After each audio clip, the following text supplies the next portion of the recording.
17 سال اسے قید ہو گیا، اور ایک شخص 17 کروڑ عوام کا مال ہضم کر گیا، سزا 30 سیکنڈ ہے۔ یہ انسانیت ہے؟ یہ مسلمان ہی ہے؟ عورت ہے، عورت ذات ہے، غلطی ہو گئی، اسے چوری کر دی ہے اس نے، اگر معاف کر دیا جائے۔ میرے آقا کریم علیہ السلام نے وہ لہجہ اختیار کیا کہ ان سے بڑا اس وقت منصف مزاج اور جج کوئی نظر نہیں آتا کائنات میں۔ حضور نے فرمایا تم کس عورت کی بات کرتے ہو؟ کائنات میں میری بچی سے بڑھ کر کسی عورت کا مقام ہے؟ جس کو میں نے ساری جنت کی خواتین کا سردار کر دیا ہے، اس خاتون جنت اگر فاطمہ بنت محمد بھی اگر چوری کرتی تو آج میں بھی اس کے ہاتھ کاٹنے کا حکم دیتا۔ یہ ہے مسلمانی، یہ انسانیت، یہ آدمیت جو محمد عربی نے ہم کو بتائی ہے صلی اللہ علیہ وآلہ وسلم۔ ہم بھائی مسلمان بننا چاہتے ہیں، مسلمان سے پہلے ہم انسان بنیں، اور انسان وہ ہوتا ہے جس میں محبت آتی ہے، اور محبت اس میں آتی ہے جو کسی محبت والے سے رشتہ جوڑتا ہے، جو کسی محبت والے سے رشتہ جوڑتا ہے۔ آئیے عہد کرتے ہیں کہ ہم پہلے انسان، پھر بندے بنیں گے، پھر مسلمان بنیں گے، اور پھر مومن۔ مومن کی شان یہ ہے، میرے آقا کریم علیہ السلام نے فرمایا لا یؤمن احدکم حتی اکون احب الیہ من والدہ وولدہ والناس اجمعین، رواه مسلم والبخاری والترمذی والنسائی وابن ماجہ وابو داؤد۔ 17 کتب حدیث میں یہ حدیث موجود ہے۔ میرے آقا کریم علیہ السلام کی اس حدیث پاک کے 19 راوی ہیں۔ حضور نے فرمایا تم میں سے کوئی بندہ مومن نہیں ہو سکتا اس وقت تک جب تک اپنے والدین سے بڑھ کر، بیوی بچوں سے بڑھ کر، حتیٰ کہ پوری انسانیت سے بڑھ کر میں محمد کے ساتھ محبت نہ کرنے لگ جائے۔ یہ مومن ہے، اور مومن کے 17 درجات حضور نے بیان فرمائے۔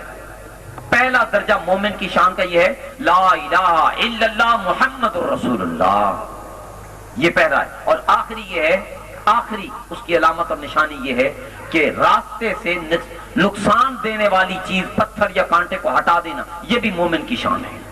یہ سب سے گھٹیا ترین مومن کی علامت ہے، اور سب سے عرفہ و اعلیٰ مومن وہ ہے جو حضور کی محبت میں سب کو بھول جائے۔ مسلمان وہ، بندہ وہ، انسان وہ جو رب کی محبت میں سب کو بھول جائے، اور مومن وہ جو محبوب کی محبت میں سب کو بھول جائے۔ میں آخری بات حضور بابا جی کی اجازت سے، بابا جی فرما رہے تھے کہ آپ مردود نظر آتے ہیں، اور یہ لفظ قرآن مجید میں استعمال کیا گیا ہے۔ ہم عموماً جب ایک دوسرے کو کہتے ہیں بھئی آپ کس کے مرید ہیں، کس کے مرید ہیں، میم پہ زبر پڑھتے ہیں۔ یہ ایک بڑی تکنیکی غلطی ہے، میم پہ پیش ہے، آپ کس کے مرید ہیں۔ اگر مرید کہیں گے تو وہ اللہ نے قرآن میں شیطان کو مرید کہا ہے، شیطانم مریدہ، مرید کہتے ہیں سرکش کو، باغی کو۔ تو کہیں ہم باغی اور سرکش تو نہیں ہیں۔ اور مرید کہتے ہیں کسی کی ارادت پر اور کسی کے ارادے پر اپنے ارادے کو قربان کر دینا۔ اگر آپ نے اپنے ارادوں کو، اپنے خیالات کو، اپنے من کی دنیا کو کسی پہ بیچ دیا ہے تو پھر وہ جو کہتے ہیں اس طرح کرو، تب مرید ہو، نہیں تو پھر مرید ہو۔ معذرت کے ساتھ یہ قرآن کا فیصلہ ہے، اور جو مرید ہوتا ہے وہ اللہ تعالی نے شیطان کو کہا ہے، وہ باغی تھا، اس نے نہیں مانی۔ ہم ماننے والے ہیں بھائی، ہم ماننے والے ہیں نا، چلے میری تسلی کے لیے نہیں، ادھر تسلی کے لیے ہاتھ کھڑا کر دیں، ہم ماننے والے ہیں، ہم ماننے والے ہیں۔ یہ میں نے ہاتھ اس لیے نہیں کھڑے کروائے، ادھر تو بابا جی نے آج جی کے اظہار کر دیا ہے، قیامت کا دن ہوگا انشاءاللہ بابا جی کہیں گے ہاں یہ وہی ہاتھ ہیں۔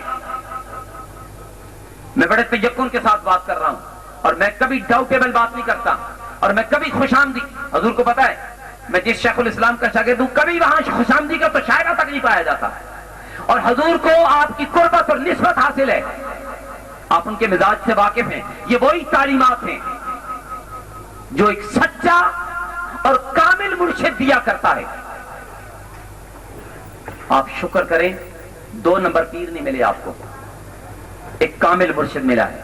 سچی کڑوی کسیلی باتیں کر جاتے ہیں لیکن اس میں تمہارا دنیا کا بھی بھلا ہے اور آخرت کا بھی بھلا ہے. آخری بات یہ ہے کہ اللہ تعالیٰ نے قرآن مجید میں ارشاد فرما دیا اگر تم انسان بننا چاہتے ہو, بندہ بننا چاہتے ہو, مومن بننا چاہتے ہو, مسلمان بننا چاہتے ہو, اس کی ایک تعریف ہے. وہ کیا ہے؟ وَاذْكُرُوا نِعْمَةَ اللَّهِ عَلَيْكُمْ, اس نعمت کو یاد کرو جو میں نے تم پر کی ہے.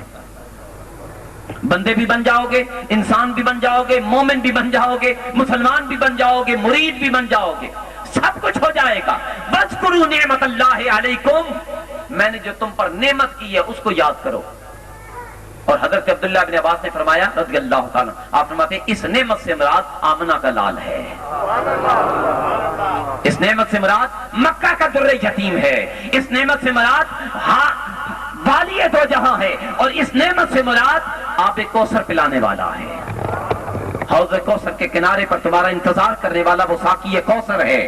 اور اس کی آگے ڈیفینیشن فرمایا وَاذْكُرُوا نِعْمَةَ اللَّهِ عَلَيْكُمْ اِذْ كُنْتُمْ أَعْدَاءً فَأَلَّفَ بَيْنَ قُلُوبِكُمْ, اس نعمت کو یاد کرو جب تم دشمن تھے آپس میں, اس کے آنے سے تم بھائی بھائی بن گئے.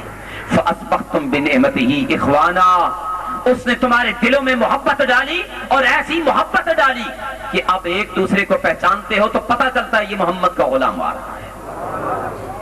حضور علیہ الصلوۃ والسلام, پیر بھائی, یہ وہ تعریف ہے میرے آقا کریم علیہ الصلوۃ والسلام کے غلاموں اور بابا جی کے ساتھ نسبت رکھنے والے لوگوں. یقین جانو یہی سبق ہے. ہم اپنے گریبان میں جھانکیں, انسان بن جائیں. اور پھر آج ہم نے ایک بات کی ہے اور ریلی نکالی گئی ہے, اس میں بھی میں نے یہی بات کی ہے, اور کڑوی بات تھی, سب مولویوں کو بری لگی, میں چونکہ مولوی نہیں ہوں معذرت کے ساتھ, وہ بات ان کو کڑوی لگی اس لیے کہ میں نے کہا کہ تم خود انسان بن جاؤ, تم خود مسلمان بن جاؤ. کوئی بے غیرت بھی تمہاری کتاب کو اس نگاہ سے دیکھے تک بھی نہیں. کسی کی جرت کیا ہے, لیکن جرت اس وقت پیدا ہوتی ہے جب ہم نے انسانیت کو گما دیا, ہم مسلمانی سے نکل گئے. پھر ہماری جب مسلمانی اس گھٹاٹوپ اندھیرے میں گر گئی, پھر وہ شیر ہو گئے. انہوں نے کارٹون بنانے بھی شروع کر دیے اور ہمارے قرآن مجید کو ٹوائلٹ میں بھی پھینکنا شروع کر. یہ اس وقت ہوتا ہے جب ہم نے انسانیت اور مسلمانی کو چھوڑ دیا. اللہ رب العزت محمد صلی علی شفیعنا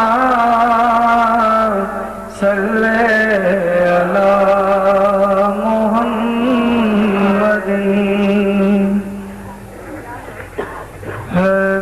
حبیب رب العلا محمد حبیب رب العلا محمد شفیع روز جزا محمد حبیب رب العلا محمد شفیع روز جزا محمد نگاہ کا مدعا محمد نگاہ کا مدعا محمد خیال کا